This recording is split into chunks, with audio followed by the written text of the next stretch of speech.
Bonjour Nathan, je suis super heureuse de te rencontrer parce qu'on s'écrit via LinkedIn. Oui. C'est comme ça qu'on a fait notre rencontre ensemble. Et maintenant je te vois. Alors on a eu l'occasion de se parler en vrai dans la vie. Donc ça c'est beaucoup plus sympa et c'est plus facile. Aujourd'hui, un petit peu ma discussion, c'est comme je lis tes posts souvent et fréquemment et que j'apprends énormément de choses. C'est pour ça que J'espère, c'est le but. Ouais, c'est pour ça que je reviens vers toi et qu'on a cette discussion aujourd'hui via le podcast. J'aimerais parce que je n'ai pas d'idée là-dessus, j'aimerais que tu me parles de ton parcours, que tu me dises un petit peu comment tu as eu cette brillante idée de te diriger vers les diamants et que l'on puisse découvrir aussi ce qui fait ton intérêt pour cette gemme, parce que c'est un sujet sur lequel je ne suis pas très à l'aise. Oui. Et c'est pour ça que je lis très attentivement ce que tu publies et que je suis nos discussions, parce que évidemment j'y vois beaucoup d'intérêt, beaucoup de choses intéressantes que je ne sais pas sur cette pierre. En plus, elle a je veux dire, ravivé mon intérêt, parce que dernièrement j'étais à Anvers. Ah, très Donc, bien. Okay. J'ai vu la bourse, j'ai passé un moment au HRD, c'était extrêmement intéressant, mais pour autant, tu vois, je comprends bien que ce milieu est en train de beaucoup changer. Donc, je vais te laisser la parole pour que tu me parles de ton parcours. Après, on parlera aussi des posts LinkedIn, de comment tu les écris et comment tu t'organises. Tu verras que j'ai beaucoup d'intérêt pour toutes les pierres, même si aujourd'hui, on va quand même un peu plus s'axer sur le diamant. Oui, mais si tu as, alors je trouve ça sympa que tu puisses parler d'autres pierres, c'est ça aussi extraordinaire. Alors je te laisse, excuse-moi, non, je te laisse. Déjà, merci de m'inviter aujourd'hui et puis de faire un peu l'initiation au podcast. Voilà, c'est une première pour moi, donc c'est très sympa. Mon parcours. Écoute, je pourrais dire que voilà, tout un tas de jeunes, je suis quelqu'un qui est passionné assez vite par les pierres. Ça a commencé, mes parents chez le marchand de journaux, toutes les semaines, il y avait les minéraux du monde. C'était chez le marchand de journaux. Et donc, toutes les semaines, tu avais un minéral qui atterrissait dans ta boîte aux lettres. Et donc, j'ai commencé à collectionner, en fait, à me faire une petite collection de minéraux autour de ça. Et puis, c'était surtout c'était une passion au début, mais à aucun moment, ça devait devenir un métier. Et puis quand je suis sorti du bac, je savais pas forcément quoi faire, mais je savais que j'avais toujours cette passion pour les pierres, pour les minéraux. Et puis je suis allé sur internet, j'ai tapé par hasard école de pierre, école de cailloux sur Google et tout. Et puis je suis tombé, école de gémologie, je fais, ça existe vraiment. C'est un vrai métier. C'est un vrai métier. Il y a des gens qui donnent des cours. Il y a des gens qui font ça. Donc j'ai entamé mes premiers pas à l'ING, à Paris. On est dans quelles années à peu près ? On est à peu près en 2017. Ok. Et c'est le parcours comment ? Parce qu'il y a différents styles de parcours. Là-bas, il y a soit le parcours GT, je crois, qui est un peu plus accéléré. Moi, j'ai fait le parcours bachelor parce que... étudiant. Voilà, 3 ans. Mes parents voulaient au moins que j'ai un bac plus 3 derrière. Et c'est simple, au bout de la première semaine de cours, j'ai dit ok, je sais que je veux travailler dans ce milieu. Maintenant je sais pas comment, mais je sais que je veux travailler en lien avec les pierres. Ah ouais, donc la découverte, non seulement tu avais cette intuition et puis tu un peu cet intérêt, curiosité. Exactement. Mais une fois que tu es dans l'école, tu sais que tu es dans la passion de... C'est parti d'une collection, et puis vraiment l'école, ça a été une révélation. Ça a été, ok, je veux travailler dans ce milieu, maintenant... Sous quelle façon, on ne sait pas, on peut être négociant, on peut être... C'est l'avantage de ce j'allais dire, Olivier Ségura dit une chose que je trouve assez juste, il dit la gémologie c'est comme un permis. On peut le faire, un permis de conduire, tu peux conduire comme tu veux, tu as l'autorisation, tu peux conduire, et toi tu as découvert ta voie. C'est ça, petit à petit au fur et à mesure. Moi je pense que la gémologie c'est vraiment une découverte au fur et à mesure des histoires, de par où on va, de vers quoi on préfère s'orienter ou non, plutôt scientifique, plutôt histoire de l'art, plutôt commercial, négociant. Voilà. Et comment tu sens les choses ? Et je les sens plutôt bien. Je sens très vite que j'ai vraiment une accroche avec l'école. Et donc très vite, je vais avoir ma première expérience, on va dire ma première vraie expérience professionnelle. On fait pas mal de stages, à l'ING, mais ma première vraie expérience, ça a été chez des grossistes diamantaires. À tout de suite, Voilà. tu rentres. Au bout de ma deuxième, troisième année, je rentre chez un groupe qui s'appelle Taché. D'accord. Et alors l'anecdote, elle est un petit peu rigolote. J'ai une petite anecdote Ah, je prends. par rapport à ça, parce que moi je débarque dans ce milieu, mais j'ai pas de famille dans le milieu, j'ai personne, j'ai que ma motivation, Ma passion. quoi. Je dis mais voilà, il y a rien à faire, je veux rentrer dans ce milieu. Et donc en fin de compte, j'y suis allé un petit peu à la pompe parce que les mails, ça marchait pas. Hein. T'envoies des mails et puis tu candidates, candidature spontanée, bon, t'en as fait 10, 15, 20 et puis bon, tu vois que ça mord toujours pas. Donc je dis je vais aller sur place. Et donc j'ai pris mon CV, j'ai attendu que donc je savais où se trouvait donc Taché à Les l'époque. bureaux. Les bureaux. Donc j'ai attendu que quelqu'un ouvre la porte. Et puis donc je suis arrivé, je suis rentré dans l'ascenseur, je me retrouve face à une femme. Et elle me dit mais vous avez un CV à la main Je dis oui, je vais postuler chez Taché. Et il se trouve que cette personne avec qui j'étais rentré dans l'ascenseur, c'était la directrice Ah non, de mais Taché. c'est énorme ça. Donc, T'as bien fait de te déplacer, toi. j'ai bien fait de me déplacer. Donc l'anecdote, puis voilà, ça a très mais vite un matché. Elle m'a dit, concours de circonstances Ah ouais. incroyable. Donc ouais, il faut avoir de l'aplomb. Il faut oser, je pense. Je pense qu'il faut oser, il ne faut pas avoir peur de saisir sa chance. Voilà. Moi, ça a souri pour moi à ce moment-là, et donc du coup, j'ai commencé. Donc tu as été validé, Après, tu es entré. c'est ça. Quand on rentre dans une maison comme ça, on rentre en faisant quoi au début? Au début, généralement, on va plutôt faire ce qu'on va appeler de la préparation de commande. C'est-à-dire qu'on ne va pas tout de suite expertiser le diamant, vraiment faire ce qu'on appelle les 4C, contrôler la pureté, la couleur. Ça, c'est des choses qu'on voit un peu plus tard. Généralement, généralement les commandes, elles sont divisées en nombre de pierres. Et donc, on va plus nous demander dans telle commande, on a besoin de telle pierre. Donc, on va plus au début s'amuser un peu à compter les pierres. Voilà, à les mettre dans des pliants. Puis on apprend à manier un peu plus les précelles. Ouais. On apprend un peu plus à travailler donc avec son sous-main, avec des pelles pour ramasser les diamants. Donc, on commence un petit peu, en fin de compte, dans la vraie la manipulation, vraie on va manipulation, dire. à appréhender un petit peu la matière, en fait. Ok, parce qu'en plus, c'est une matière précieuse, ça peut être C'est ça. un peu intimidant, non? Ah oui, oui, au début, c'est intimidant. T'es là, tu prends les diamants, t'as peur de le faire tomber, ce qui arrive Ça roule forcément, 10 fois. ce qui arrive forcément un jour ou l'autre. Hein, ça, Ouais. on sait très bien que les pierres, on va en faire tomber. Mais donc voilà, c'est comme ça que vraiment je débute D'accord. dans ma carrière professionnelle. Comment tu te sens et qu'est-ce qui te plaît là dans ce contact et dans cette approche? Ce dont j'avais vraiment besoin pour pallier un petit peu donc la théorie qu'on apprend à l'ING, j'avais besoin du côté pratique et j'avais vraiment besoin d'être en contact avec la matière. Pour moi, c'était très important de pouvoir vraiment prendre des diamants, les regarder à la loupe. Est-ce que ton œil avait besoin est-ce que tu avais besoin de te faire une sorte de bibliothèque dans ton œil, de coloris, de formes, Absolument.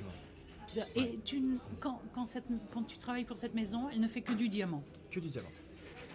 Et on dit souvent qu'au début, c'est ce qui est le plus compliqué parce que transparent, incolore, C'est ça. reflet, je veux dire, n'importe qui trouve que le diamant c'est très simple. Oui. Mais en l'occurrence, il y a des sortes de tons, de couleurs, malgré tout C'est très complexe parce que autant à l'école on voit beaucoup de pierres de couleur et on voit très peu de diamants et la plupart des diamants qu'on va voir ça va être des diamants assez gros, au-dessus de 0,3, 0,5 carats. Là on va dire que vraiment ce qu'on apprend à examiner, expertiser, c'est plutôt des pierres de pavage. Donc des pierres, on explique une pierre de pavage. Une pierre de pavage, donc c'est tout ce qui va... c'est des petites pierres qui vont venir composer, agrémenter par exemple sur une bague, une pierre de centre. On a une pierre de centre avec un entourage, c'est ce qu'on appelle les entourages. Voilà. Et sur la place, il y a beaucoup de bijoux qui ont du pavage. Et de plus en plus. Et de plus en plus. De plus en plus. Et donc, moi, on m'avait dit, Nathan, le diamant, le jour où tu sais voir dans un diamant, tu sauras voir dans toutes les pierres. Ah, Et ça, c'est une phrase qui m'a marqué parce que c'est génial cette phrase, elle me plaît beaucoup. c'est vrai que au final, les pierres de couleur, les inclusions, elles vont être un peu plus, généralement un peu plus grosses, les fractures, Bien elles sûr. vont un peu plus se voir. Alors que dans le diamant, on va parler de pinpoints, par exemple, c'est vraiment des tout petits points. Et tu travailles à la loupe ou tu as un outillage différent? Alors, je travaille à la loupe au-dessus d'une certaine dimension, D'accord. 2,5 mm si tu veux vraiment être 2, précis. Ouais, 2,5 mm de diamètre, ah ouais, ce qu'on appelle des 25 dixièmes. d'accord. Donc au-dessus de cette dimension, on fait tout à la loupe, généralement, et puis généralement ça c'est le cas pour plein de maisons. C'est un peu la norme. Et puis en dessous, par contre, on peut se servir là d'un appareil, d'un outil qu'on appelle le sortoscope. Donc le sortoscope, c'est une sorte de... Imagine une binoculaire. Oui, Tu vois, un microscope c'est bon pour binoculaire. moi. Simplement, au milieu de la binoculaire, il y a une sorte de rail. D'accord, Et donc sur ce rail, on vient déposer nos petits diamants de pavage d'accord. et on vient les faire défiler un à un avec une crécelle. Ok, et c'est quoi le fait de faire ça? Quelle est l'utilité de ça? Pour la couleur, pour les classifier? Alors non, ça pour le coup, c'est vraiment axé sur tout ce qui va être pureté. Vraiment D'accord. regarder les inclusions. Ah, c'est pour analyser. Voilà, pour plus. analyser. Ouais. Ok. Vraiment pour expertiser, regarder est-ce que ma pierre a des inclusions, comment est-ce qu'elle est taillée, Ah, est-ce qu'elle est bien taillée, Ah mal ouais, taillée. mais en plus, c'est petit, Nathan. C'est petit, c'est 57 facettes, donc il y a 57 facettes à... Bon, après, ça reste assez mécanique. Hein, Oui, bien sûr, mais ton œil apprend. Voilà, l'œil apprend forcément. Donc voilà, je débute par là, donc je débute vraiment par le diamant. On aura peut-être l'occasion d'en revenir après, ce que je fais aujourd'hui. Mais très vite, donc au bout de quasiment un an, j'ai besoin un petit peu d'aller explorer un peu le monde. Ah, Au bout d'un an, j'ai dit ok, le diamant j'ai vu, mais j'ai besoin un petit peu de me raccrocher un petit peu avec les pierres de couleur. Je venais de finir l'ING et j'avais jamais eu, moi, dans mon parcours professionnel, une expérience à l'étranger. Il y a beaucoup de personnes qui vont faire des séjours de 6 mois à l'étranger, et moi, j'avais pas eu ça dans... Et donc, je me suis dit, je vais voir pour éventuellement faire le GIA. ah ouais, Voilà. en plus. En plus, voilà. Ok, super. Voilà. Et pas n'importe lequel, parce que je voulais faire et celui de Bangkok, en Thaïlande. Ah oui, d'accord. Ouais. Et pourquoi? C'est vrai, pour- pourquoi C'est vrai que... C'est pour le côté, on voyage loin, Ouais. ça dépayse de beaucoup, la lumière est différente, etc. Ou juste parce qu'il y a une renommée Ouais. sur... Plus par rapport à... Alors, il y a plein de facteurs. Pendant que déjà, je suis plus team Asie que team Amérique. C'est vrai le campus de Carlsbad, New York, est très prestigieux, mais moi, c'est vrai que bon, les États-Unis, c'était pas quelque chose qui m'attirait plus que ça. J'étais plus Asie. Et puis après, Bangkok, plaque tournante des pierres de couleur. Ah, ton idée de Oui. pierre de couleur. Ok. Vraiment, Ah ouais, ok. donc du coup, je suis allé faire ma formation GIA à Bangkok. Combien de temps ça dure? Combien de temps tu es là-bas? Alors, la formation, c'est là où ça va être un petit peu rocambolesque, mais Ah, mais j'adore, c'est l'aventure. c'est ça, c'est l'aventure. Ouais. C'est censé durer 6 mois. Sans- GIA, c'est sur 6 mois. Ok. Sauf que donc moi, je suis arrivé période Covid. Waouh. Ouais. Donc, en fin de compte, j'ai fait 3 mois de GIA. Ok. Et au bout des 3 mois, donc il y a ce fameux Covid qui arrive, et on apprend que l'école va fermer, du coup. Et vu que l'école ferme, on perd notre statut de visa étudiant, parce qu'on était en Thaïlande via un visa étudiant. Et la Thaïlande se ferme aussi ou elle... Et la Thaïlande commence aussi à se fermer. Il m'a semblé qu'au début, ils étaient plutôt avenants avec les touristes, etc. Et puis il y a eu un moment donné où il me semble que ça s'est durci parce Ça s'est durci. qu'il y a eu des rappels C'est ça. En fin de d'avions compte, c'est ça. touristes. J'ai souvenir de ça. En fin de compte, pendant une assez longue période, tous les cas Covid, c'était plutôt Europe. Il n'y avait pas tant que ça en Asie. C'était encore assez, mine de rien, pourtant c'est plus proche de la Chine, mais au final... Mais quand le flux vraiment de Covid a commencé à arriver en Thaïlande, là tout de suite, le pays s'est barricadé et donc du coup ça a été plus compliqué. Ils ferment les frontières. Toi, tu fais quoi à ce moment-là? Donc moi, à ce moment-là, on nous dit clairement que voilà, il y a la Thaïlande qui ferme. Donc vous allez perdre votre visa étudiant. Donc clairement, vous allez vous retrouver en situation irrégulière. En Thaïlande. Oh, c'est pas la même histoire là. C'est pas la même histoire. Et donc là, tu pars du conte de fées, du conte de rêve. Je vais passer des mois merveilleux à étudier 6 mois à pierres. étudier des pierres et je me retrouve avec un confinement et presque un immigré. Et presque, ouais, c'est ça. Donc du coup, j'ai pas le choix. Hein. Je suis rapatrié. Je suis rapatrié en France. Du coup, je me fais rapatrier en France. Je rentre en France et donc du coup, je me dis le GIA, j'y retournerai le finir quand le pays réouvrira. Donc, ça a duré, je crois, 1 an et demi, 2 ans après. Il m'a semblé que c'était. En plus, il n'y a pas eu la mort du roi. Il y a eu la mort du roi aussi. Voilà. C'est-à-dire qu'en plus, tu rentres dans une période où, comme il y a la mort du roi, autant ça sur le ferme plan, encore plus. Politique. Il y a beaucoup de facteurs qui rentrent en compte. Ils sont en deuil et le deuil a duré 1 an quand même. Ah oui, ils étaient très attachés à leur. Ils sont très attachés à leur. Et donc du coup, je rentre en France. L'expérience a duré 3 mois. Voilà, tout penaud. Je fais maintenant, il faut rebondir quoi. Il faut faire quelque chose. Et donc une amie, que j'avais donc rencontrée en Thaïlande, une Thaïlandaise, me dit écoute Nathan, là voilà, il y a des Américains, ils recherchent une personne pour pouvoir vendre à distance des diamants. Et là je me dis comment est-ce qu'on peut vendre à distance des diamants donc, il s'appelait Frank Darling aux États-Unis. Et ils vendaient à la fois des diamants naturels, mais à la fois des diamants synthétiques. Ils vendaient les deux. Moi, je suis en France, donc c'est un travail en freelance en fin de compte. Et j'ai dit allez, je me lance, pourquoi pas. Voilà, moi j'ai pas de soucis, le diamant de synthèse, dès l'instant où il est appelé comme ça, tout voilà, roule. Absolument. Et donc du coup, comment ça se présente? Donc en fin de compte, les commerciaux, donc forcément là ça fait pratiquer l'anglais tout de suite. Hein. Ah ouais. J'en avais besoin. Donc, à Bangkok, vous parliez quoi? Bangkok, non, Bangkok, on parlait anglais. Ok, mais c'est vrai qu'il m'a fallu une petite phase d'adaptation. Ouais, bien sûr. Quand ça devient un quotidien. L'anglais, honnêtement, c'est en le pratiquant sur place que vraiment t'évolues. La théorie. Et donc du coup, je me retrouve par contre, les commerciaux m'envoient des données. Voilà, tel client veut telle pierre entre tel et tel carat, de telle pureté, de telle couleur. On m'envoie les critères gémologiques. Et moi, mon rôle, c'est sur une. Est-ce que tu connais Rapnet? Ça te parle ou pas? Non. C'est une plateforme qui met en lien plein de vendeurs de diamants à travers le monde. Ah oui. C'est ça. Génial. Voilà.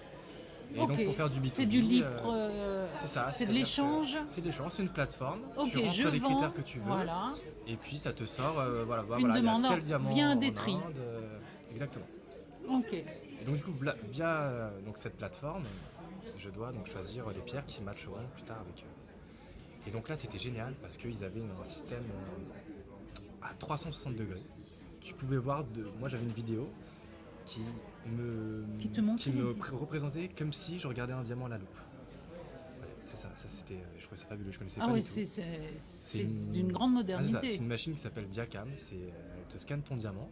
Ok. Et elle te permet d'en faire une vidéo et tu peux voir ton diamant sous 360 degrés. Est-ce qu'il y a une analyse comme un peu font les certificats avec les calculs des angles, avec les choses comme ça, ou ça n'en est pas encore à ce stade-là? Alors, ça n'en est pas encore à ce stade-là, mais on est déjà plus avancé dans l'analyse technique du diamant. C'est ça, en tout cas c'était uniquement l'aspect vidéo. Maintenant après ces pierres-là, souvent elles ont des rapports gémologiques.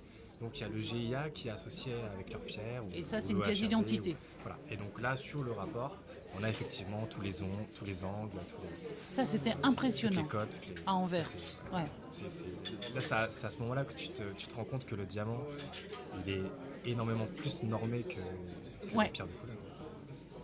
Même tu te poses la question de savoir comment ça c'est pas appliqué à plein d'autres choses, parce que franchement on éviterait, ça simplifierait les choses. Bon après il faut sûrement une machine, il faut ça. C'est plus évident que le diamant parce que voilà. pierre de couleur, je pense que ce serait plus difficile de l'adapter, mais pourquoi pas. Et donc du coup je fais ça donc toute la période un peu Covid, depuis ma maison. Voilà. Donc tu te retrouves à travailler comme ça. C'est ça. Je suis passé donc, de ma première expérience où j'étais vraiment en contact avec les pierres, je regardais avec ma loupe, à au final je suis derrière mon ordinateur, mais je continue d'une certaine façon à regarder des pierres à la loupe. Donc tu as grandi toujours ton monde avec les diamants. Manière, voilà, j'ai continué à apprendre et à développer mon expertise d'une certaine façon. Et donc après la Thaïlande réouvre. Voilà. La Thaïlande réouvre et là j'y retourne, je finis mon GIA. Et je me dis, bon voilà, j'ai tellement poireauté toutes ces années que je pars en Thaïlande, mais je me fixe pas de date de retour. Ok, cette fois-ci c'est open, un billet open, retour.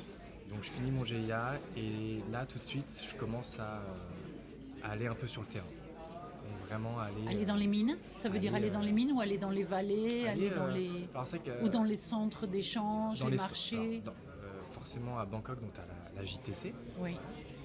Qui est une tour je précise, une tour de au moins 40 étages avec que des négociants de pierre. Voilà, c'est un building assez mythique dans le milieu.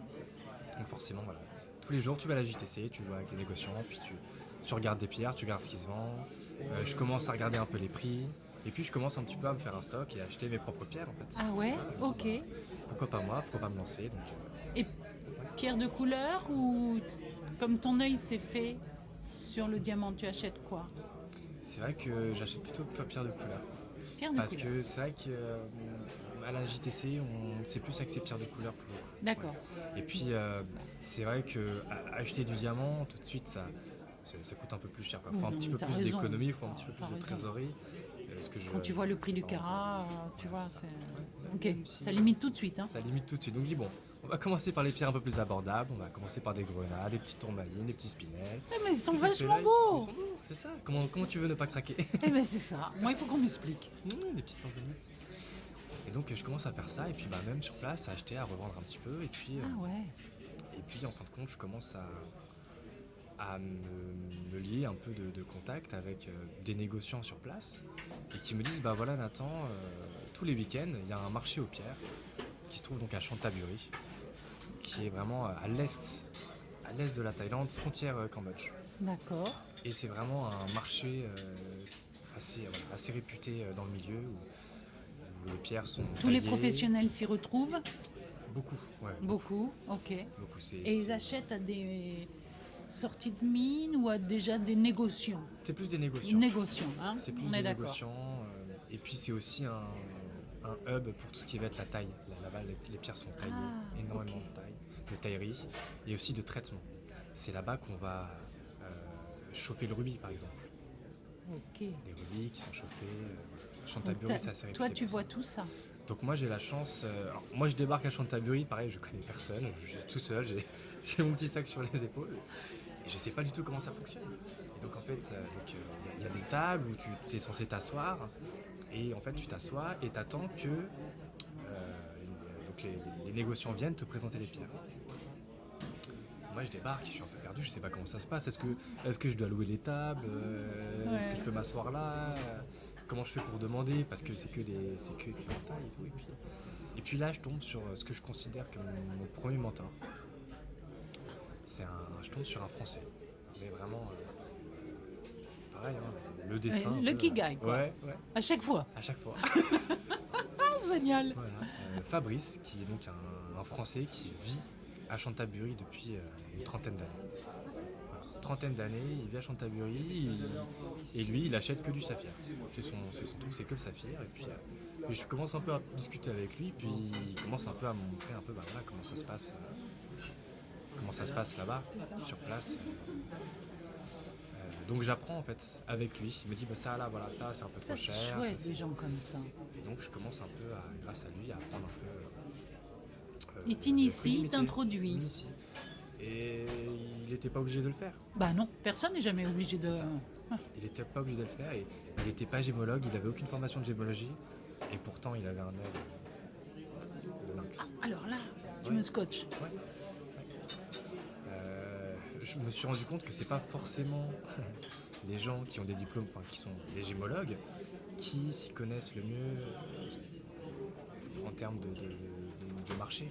En fin de compte, c'est ceux qui sont vraiment à proximité avec le terrain, qui sont là depuis des années, tu vois ce que je veux dire? Ah, mais complètement. Et tu vois, j'y avais pas pensé en ces termes-là, mais tu as raison. La proximité fait que ça devient un environnement dans lequel tu baignes. C'est ça. Est-ce que c'est pas ça qui fait que c'est prédominant? Oui, une très bonne question. Pour moi, c'est très important. Tu vois, on parle beaucoup du diplôme de gémologie, mais pour moi, après c'est que mon avis, mais pour moi, on n'est pas gémologue, on ne devient pas gémologue après avoir reçu son diplôme. Pour moi, c'est ce qu'on va faire derrière de ce diplôme. Voilà, ok, on a le diplôme de gémologie, c'est bien, et faut en être fier, attention. Mais c'est derrière, voilà, ok, j'ai toute la théorie, maintenant, il faut au possible aller au L'étayer. Ouais. Faire de la pratique, essayer d'aller sur le terrain, essayer de voyager, de voir les pierres, de discuter avec des Thaïlandais, des Sri Lankais, des Indiens. Et en fait, c'est un peu une quête un peu perpétuelle, je dirais, le gémologue. On devient gémologue vraiment avec des années, je pense. Ouais, c'est les expériences qui font que ton œil aussi, que ton environnement c'est ça. Se recoupe. En tout cas, c'est comme ça que moi je le perçois. Alors, tu vois, moi j'aime bien la façon dont tu le perçois parce que je trouve qu'il est assez juste. Quand tu le dis, en tout cas, ça sonne juste. Donc, Et donc, tu restes combien de temps? Et donc, du coup, je reste là-bas 6-8 mois en Thaïlande. Et donc, tous les week-ends, je fais des allers-retours, donc Bangkok, Chantaburi, pour voir des pierres. Et puis, en fait, je suis ressorti de là avec... forcément, tu as une meilleure connaissance du terrain. Parce qu'au début, tu es confiant, tu as fait l'ING, tu as fait le GIA. Tu vois, tu dis, je vais arriver, on va pas me berner. Tu parles. On va pas me berner, j'aime bien la phrase. En fait, les premières expériences du terrain, c'est que tu arrives à Chantaburi, tu t'assois, et tout d'un coup, tu te retrouves avec 5, 6, 7, 8 tailles qui sont là à te montrer des pierres en boucle. Et en fait, ton cerveau, il sature, tu vois. Et en fait, voilà, t'as beau être diplômé, en fait, faut rester humble. Il faut se dire que, allez, c'est que le début. Et en fait, on s'adresse à des personnes qui sont peut-être négociants de génération en génération. Et qui, même si elles n'ont pas fait d'école, elles ont forcément des choses à t'apprendre et peut-être même qu'elles y connaissent mieux que toi. Waouh, ça c'est extraordinaire. Ouais. Faut vraiment être à l'écoute, faut être humble, et faut pas arriver sur ses grands chevaux. Et en fait, voilà, je me rends compte qu'en fait, je connais rien en fait. J'ai fait 2 écoles de gémologie, mais en fait, je connais rien. On me montre des pierres, et puis, qu'est-ce que c'est que ça? Est-ce que tu es surpris de la qualité ou tu es désarçonné par le fait que tu vois des choses que tu avais peut-être jamais entendu parler ou que tu avais vues mais en côté théorique et là tu les vois maintenant en pratique et que des fois la théorie elle n'est pas la même que la pratique. C'est ça, absolument. Oui, on voit des choses, forcément on est confronté en fait à la réalité. Et voilà, moi j'ai le souvenir d'avoir acheté des lots de spinel calibrés, puis au final je me rends compte après avoir acheté que dans ces lots de spinel rouge il y avait des petits grenats qui s'étaient introduits dedans. Forcément tu dis ah ouais mince, il y a encore du et travail. C'est pas les mêmes choses et c'est peut-être pas les mêmes prix et... C'est ça, c'est pas les mêmes prix et c'est ça, c'est juste le fait que de le voir ça induit plein d'autres choses. C'est ça. Et puis aussi quelque chose qui peut peut-être marquer juste, voilà, peut-être pour finir avec Chantaburi, c'est que nous on arrive avec nos yeux un peu d'Européens, d'Occidentaux, on voit des très belles pierres, très bien taillées, sans fenêtres, et quand tu débarques à Chantaburi en fait c'est différent. Eux, quand ils vont tailler la pierre, leur but ça va être de maximiser le poids au défaut de la qualité éventuellement de la taille. Ou des effets de couleur c'est ça. Ah ok, donc, j'avais pas ce critère-là. Par exemple, c'est pas le même critère. C'est pas le même critère. C'est pas le même jugement en tout cas. Nous, côté européen, on va plus juger une belle pierre. Pour nous, ça va être une pierre qui va être très bien taillée. Bien sans taillé, poli, une belle clarté. pas de trous de lumière, hein, Ah, bah tu oui. vois, voilà, qu'on appelle des fenêtres. Alors que là-bas, c'est tout l'inverse. Là-bas, quand on va acheter une pierre, Ah ouais, donc entre la théorie de ce que tu apprends et Ouais. de ton choc sur le marché, il y a un C'est ça. monde. tu te retrouves avec des pierres très culassées. Ah oui, c'est très Vraiment, perturbant tu ça. fais, mais, oh. Et donc en fin de compte, c'est pour ça que généralement la majorité des pierres qui sont achetées à Chantaburi, derrière, elles sont retaillées pour pouvoir correspondre à une norme peut-être un peu plus occidentale. Ok. D'accord, je Ça, c'est quelque comprends. chose qui m'a marqué. Tu sais, en fait, on se rend compte qu'on est hyper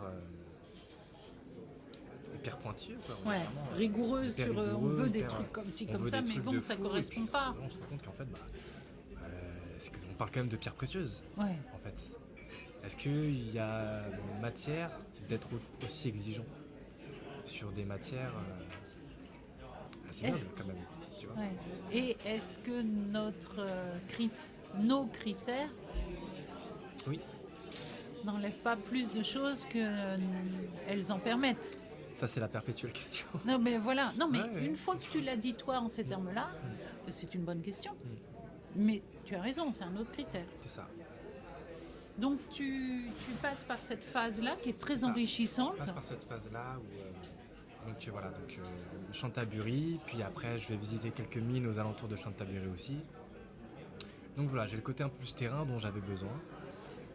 Parce que voilà, je suis très, j'aime bien l'aventure aussi. Hein. J'aime bien. Et donc après c'est 6-8 mois à Chantaburi, donc ensuite je retourne en France, du coup, je retourne à Paris parce que je suis allé au bout du bout de mon visa, je pouvais plus l'étendre. Et puis à un moment il faut rentrer à la maison aussi. Quoi. Ouais, sinon faut faire la vie à l'étranger. Voilà, à un moment il faut rentrer à la maison et puis donc je rentre à Paris et puis bon bah là faut retrouver du travail.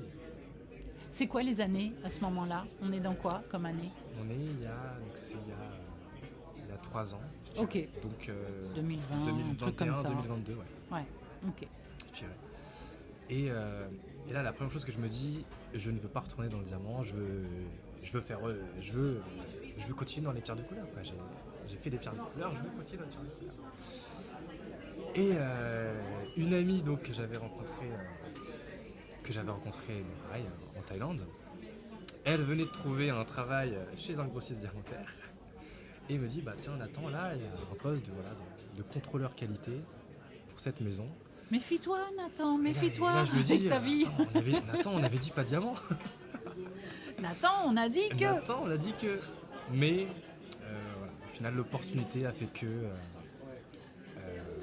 on y va. Et au final, maintenant, voilà, ça fait 2 ans et demi que je travaille pour cette maison. Ok. Et alors, dans cette maison, tu es au contact du diamant. Mais en même temps, sur LinkedIn, tu parles beaucoup des pierres de couleur, de tes voyages, Oui. donc des choses comme ça. Donc Oui. en dépit du fait que dans ton vécu professionnel, Oui. c'est très ciblé et c'est une maison dont on n'aura pas de sujet là-dessus, mais qui travaille d'une manière exceptionnelle. Toi, comment tu ouvres ton horizon et autrement? Comment te vient l'idée d'écrire sur LinkedIn? Comment te vient l'idée de partir? Parce que moi, souvent, je récupère des posts où tu es je ne sais où, tu fais, je me dis, mais quelle vie? Nathan, il est où encore? Et qu'est-ce qu'il fait? Ouais, quand j'ai l'opportunité de bouger, je le fais. J'ai un peu la bougeotte. Alors, Mais c'est vrai qu'en fait, du coup, d'où c'est parti, c'est que voilà, maintenant je travaille dans le milieu du diamant, voilà, j'ai mon 35 heures et j'ai besoin, moi, de pas rester enfermé dans une bulle.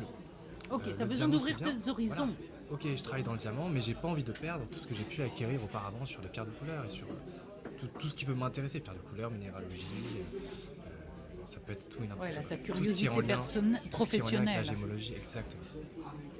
Et donc j'ai besoin en fin de compte de continuer à développer ça. Ok. Et je suis quelqu'un qui aime énormément partager ce que je fais. Dans le sens où Ça, c'est important, ça. tu vois, quand tu rencontres des gens, tu sors, tu vas dans des soirées, forcément, les gens ils sont un peu curieux en fait. Gémologue, gémologie, il y a peu de gens qui connaissent. Et moi, c'est toujours un plaisir de raconter en fait en quoi ça consiste. Et, parce que tu sens que tu dévoiles un peu un mythe. Il y a une curiosité qui est assez légitime. Et donc moi je sentais que j'avais besoin de voilà, de partager ces choses et aussi les connaissances que j'avais. Et d'une certaine manière aussi, c'était pour moi le moyen, les posts LinkedIn, de continuer à avoir cette curiosité. D'entretenir, de partager, de permettre aux autres de savoir ce que tu sais, parce qu'il y a des choses qui sont... Tu es quand même dans une sorte de niche. C'est ça. Me semble peu de gens. Alors, il y a, dans le diamant, il y a plein de gens qui en parlent, mais de manière un peu superficielle. Ou après, il y a l'histoire du diamant de synthèse qui vient un peu ombrer ça. Les sujets autour du diamant sont souvent. Voilà. Mais toi, tu viens apporter d'autres choses à chaque fois dans la lecture. C'est ça. Et donc, c'est ton axe. Tu décides de. Moi, j'avais besoin d'apporter un point de vue peut-être un peu différent.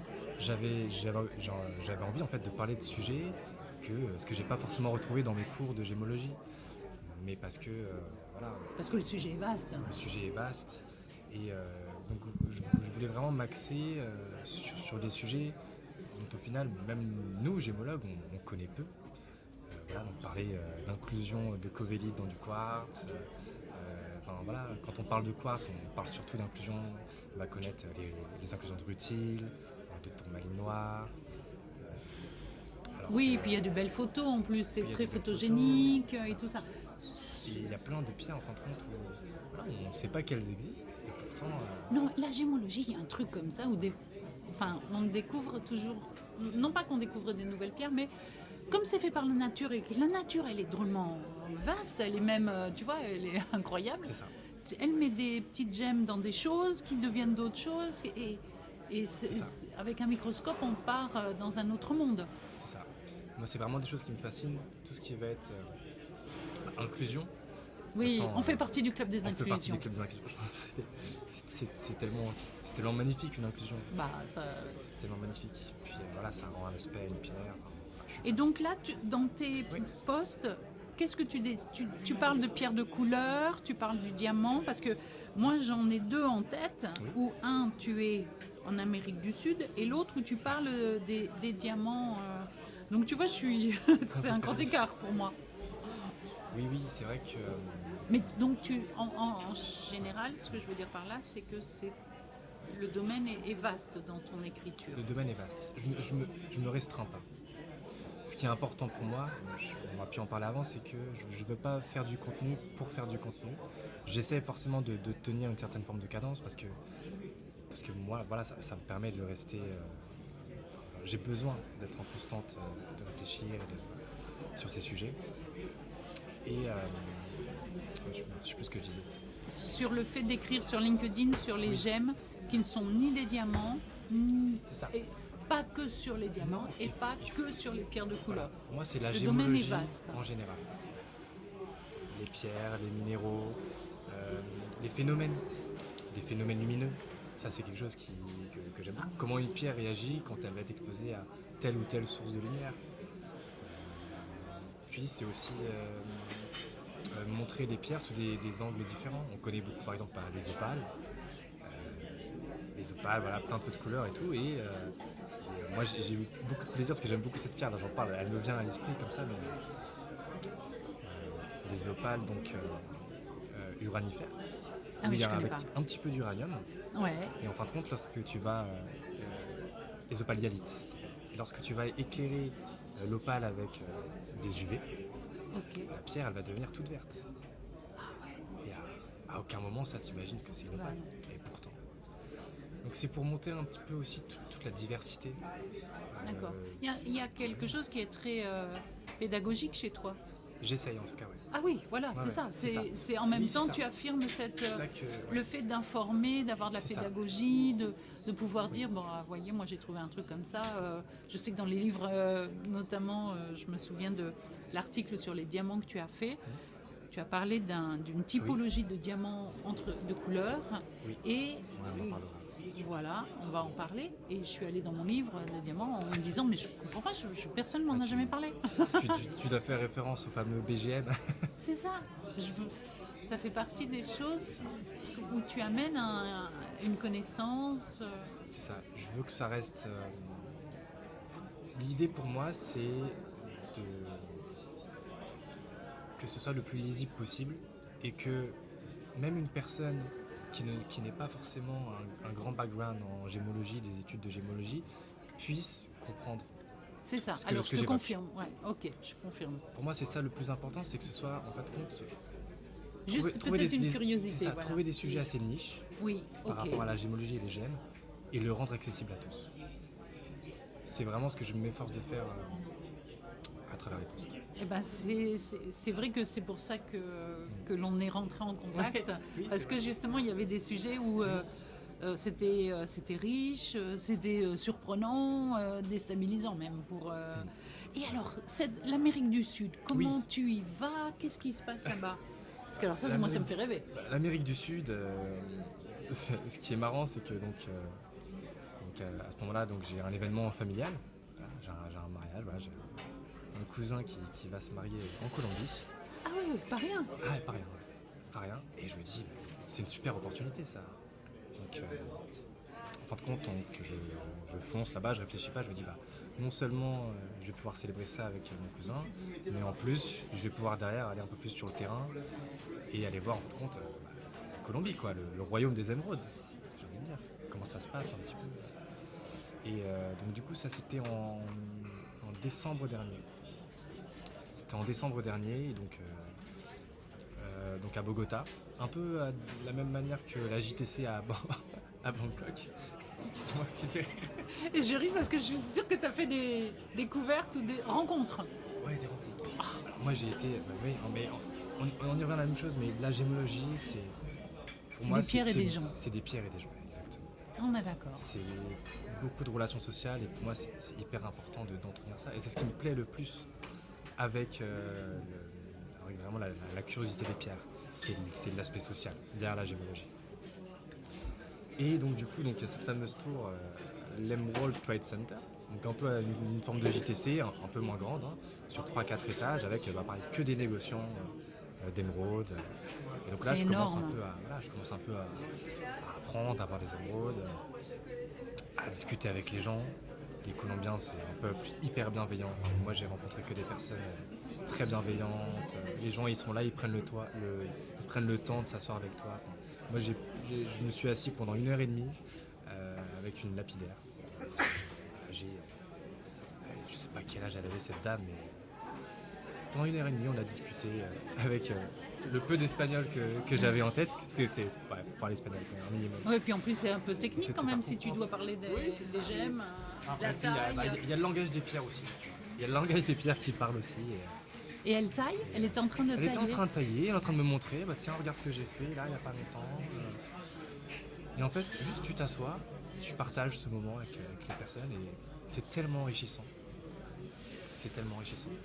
Et donc là-bas, qu'est-ce que j'ai pu apprendre? Donc là-bas en Colombie, tu as plusieurs gisements.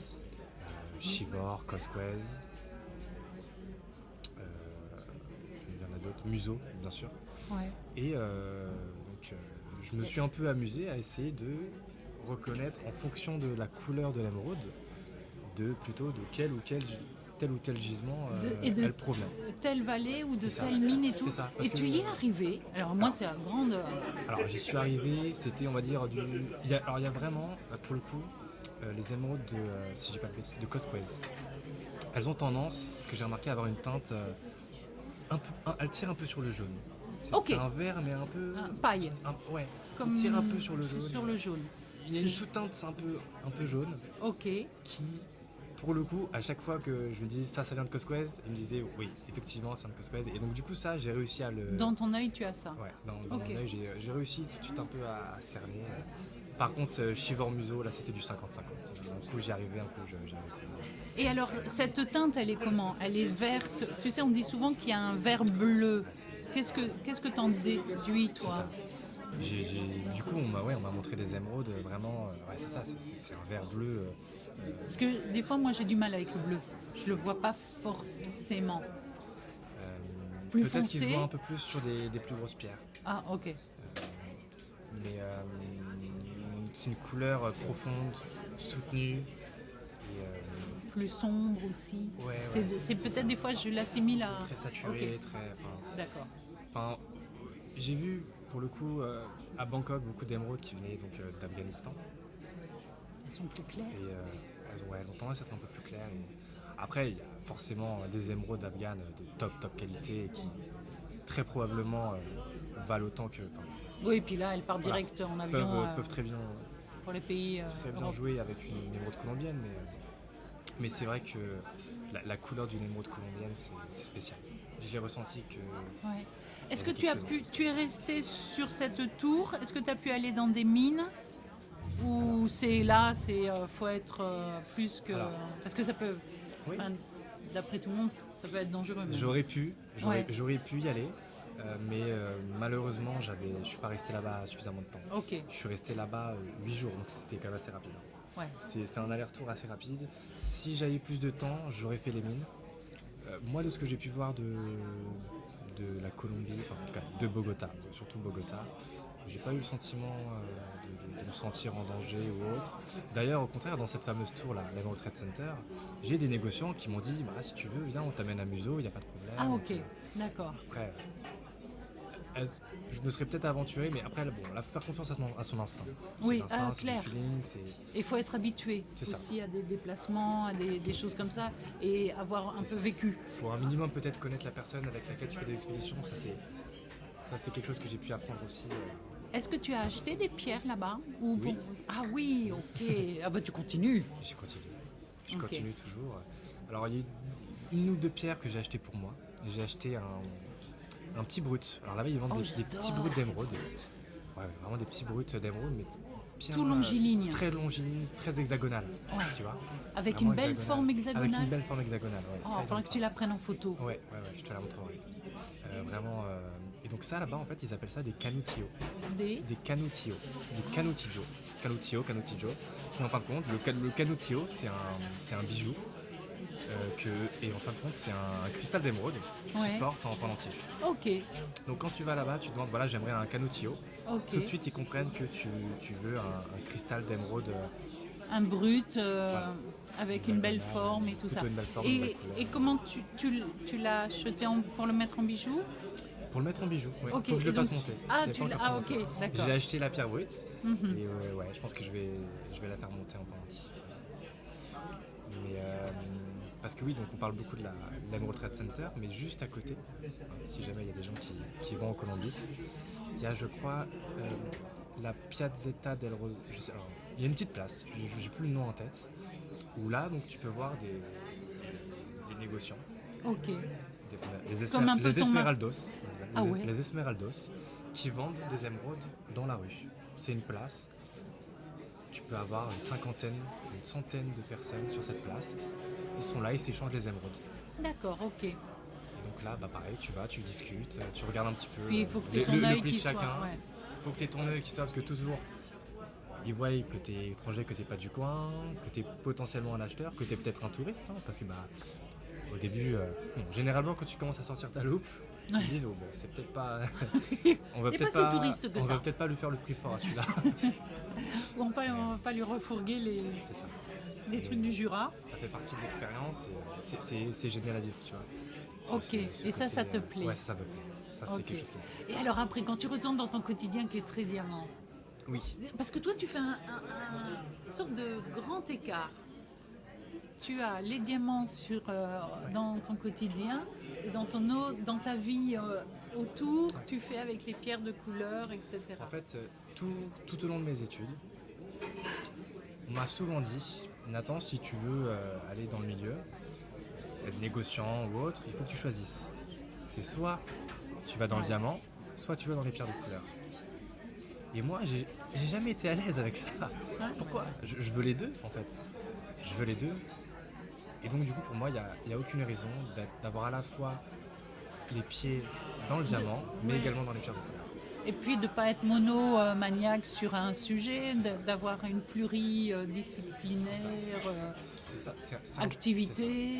C'est important pour moi. J'ai pas envie de me brider à un seul prisme, une seule facette du milieu. Ok.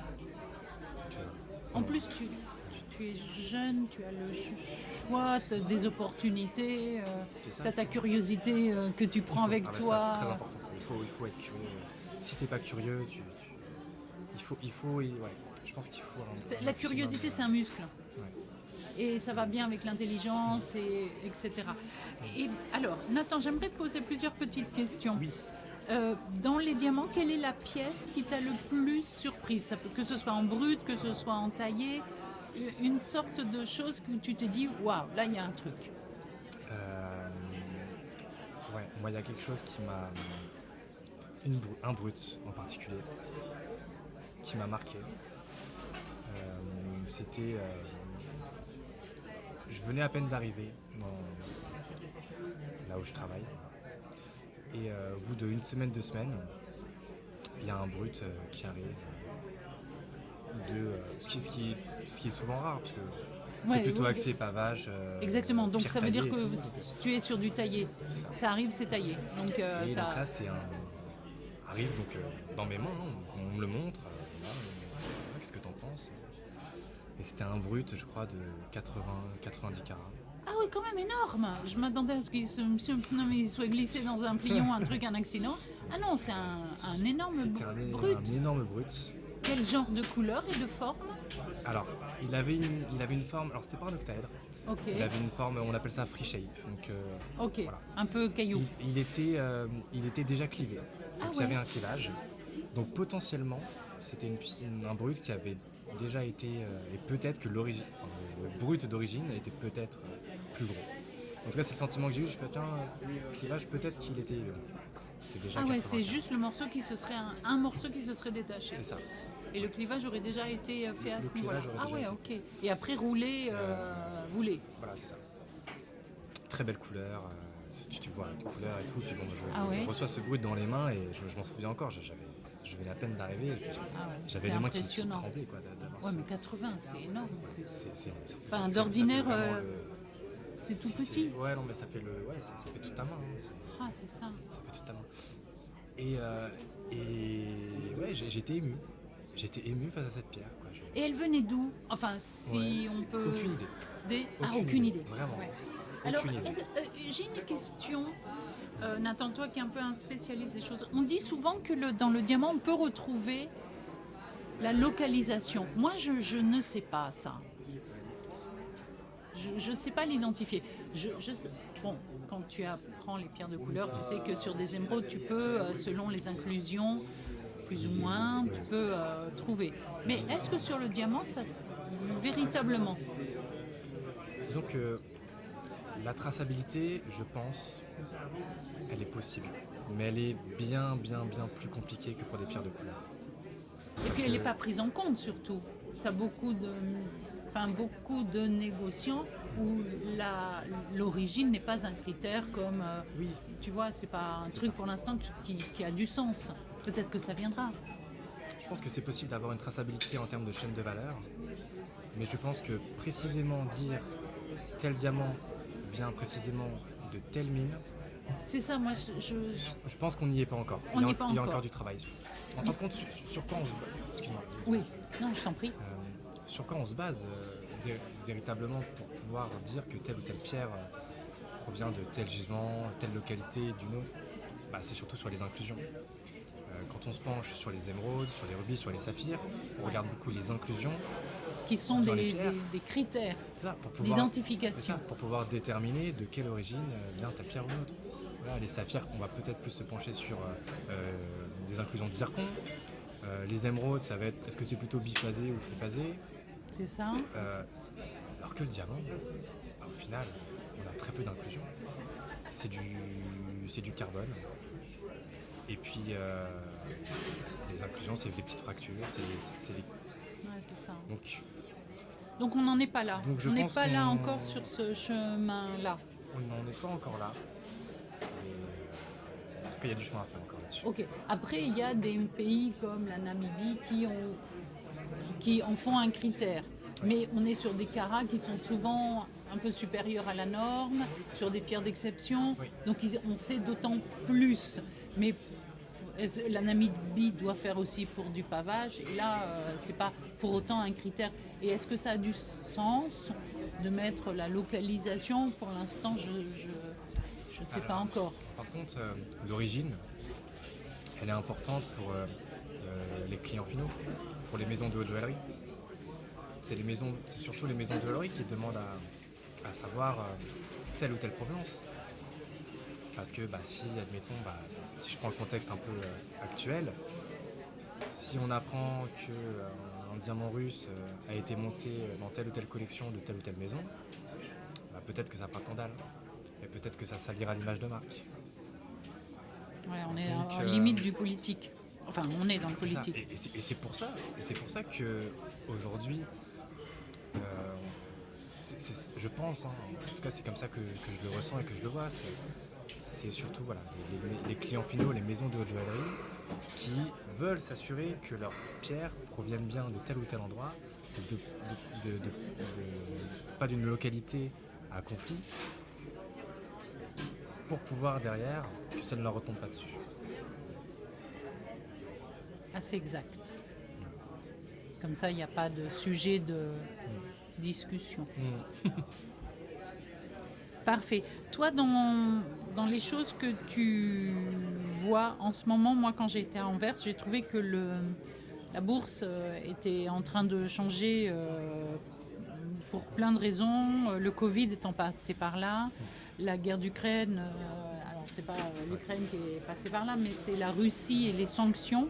J'ai compris que Anvers était plus sanctionné du fait de ne pas avoir de business avec les Russes. Mais par contre que les Russes, eux, n'étaient pas sanctionnés de ne pas faire du business puisqu'ils en faisaient avec d'autres pays comme Dubaï, Israël, puis il y en avait un autre, le nom m'échappe. Voilà. Ça restera toujours... Voilà, donc en fin de compte, les écoulements se font, les ventes se font dans un autre périphérie. Est-ce que toi, dans ton quotidien, est-ce que ça joue? Est-ce qu'il y a quelque chose qui fait que tu sens qu'on est dans une période de flou ou pas? En tout cas, c'est vrai qu'on peut se poser la question, parce que avant donc le contexte actuel, il faut rappeler quand même que la Russie, c'était ou c'est le premier producteur de diamants au monde, devant De Beers. Et ça, on a peut-être tendance un peu à... Et De Beers fait le nécessaire pour que ça ne se sache peut-être pas trop. Peut-être. Mais voilà, c'est un fait, la Russie est le premier producteur, donc Alrosa.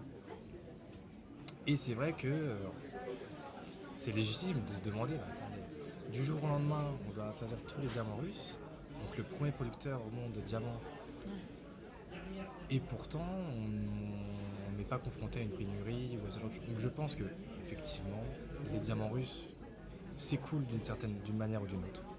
Voilà.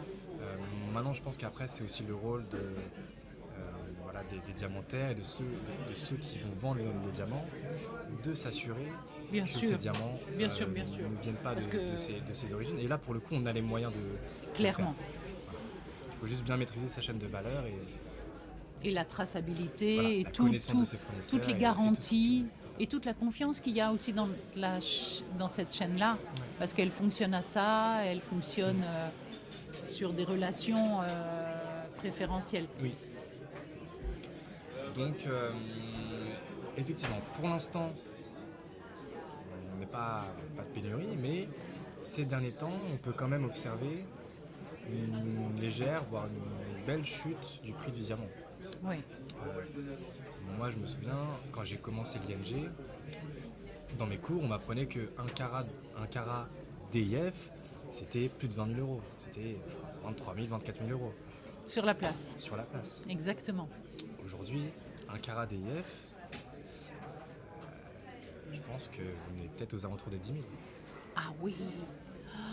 Ah non, mais alors là, waouh. Donc, c'est pas pour autant que le prix s'est effondré de partout. Non. Seul l'or monte. Le prix, de toute manière, est régulé par les différents organismes.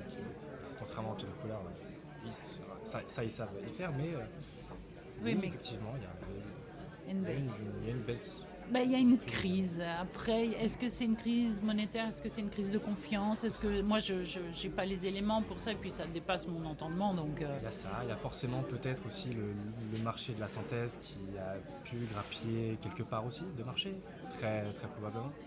Alors, quand j'étais à Anvers, ils étaient très fermes là-dessus. C'est que la synthèse, elle était, entre guillemets, morte-née, quoi. Que ce soit... alors bon, venant de professionnels du diamant naturel, j'imagine que c'est un rêve pieux.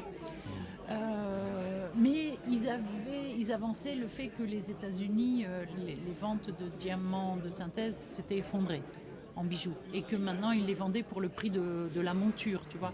Donc après, je ne sais pas quelle est la réalité. Est-ce que c'est De toute façon, oui, le prix pour le coup du diamant synthétique, je pense, incroyable, continuera à chuter.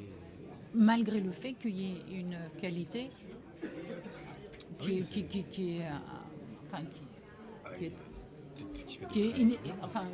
n'a jamais été faite avant. Je veux dire, ça s'améliore. Bon, c'est un peu complexe. C'est vrai que ça n'a pas le mérite d'être simple.